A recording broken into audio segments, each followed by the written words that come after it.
السلام عليكم، مرحبا بكم معي من جديد. اليوم راح نعمل معكم لحم في الفور بقري محمر وبطاطا في الفور ايضا. كما راكم تلاحظون هنا انا ربيت حبات من الثوم، ونزيد نضيف له ايضا شويه فلفل اكحل وشويه ملح وشويه كمون.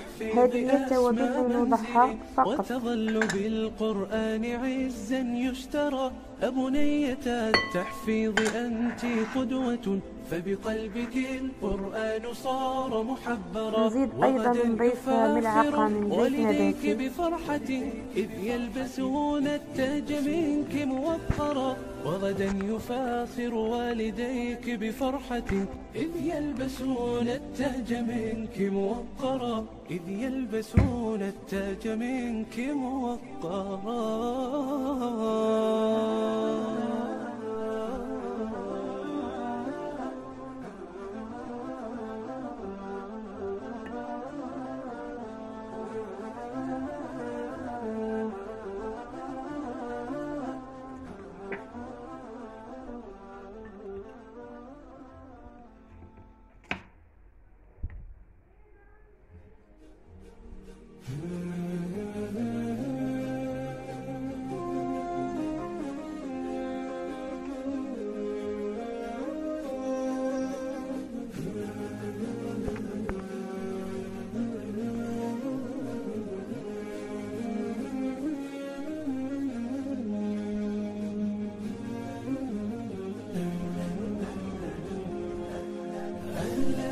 سبحان الله وقدرته، ربي يشكل لنا أشكال في هذه الحياة.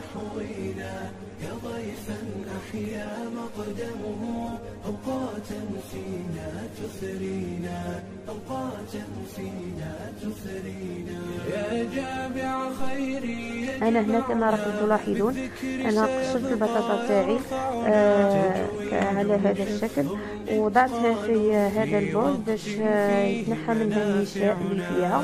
من بعد نصفيها في مصفاة ونروح نسخن الماء تاعي في كاسرول، وبعد نجبدو ونوضع فيه البطاطا كما راكم تلاحظون، ونزيد نوضعو على النار حتى يهز الغلية برك إلى دقائق فقط، ونوضع أيضا شوية ملح، ما تنساوش الملح.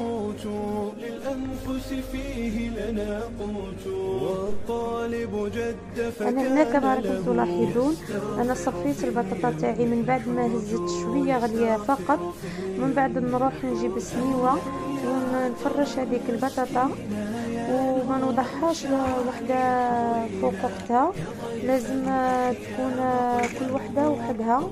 من بعد هنا كما راكم تلاحظون انايا حطيت لها ملعقه زيت الزيتون، وانتم اختياري اللي يحب يحط زيت الزيتون ولا النباتي، وزدت رشيتها بشويه ملح من الفوق. من بعد ندخلها للفرن كما راكم تلاحظون. وانا هنا نقول لكم جربوها لولادكم، راهي مليحه صحيه، ما فيهاش الزيت بزاف، ما فيهاش ليدان بزاف.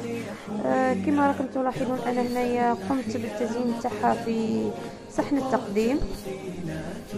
من بعد ما طاب اللحم تاعي تاني زدت وضعته على صحن التقديم.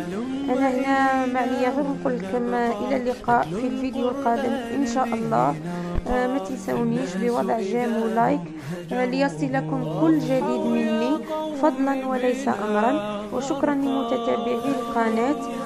نقول لكم الى اللقاء في الفيديو القادم ان شاء الله. سلام.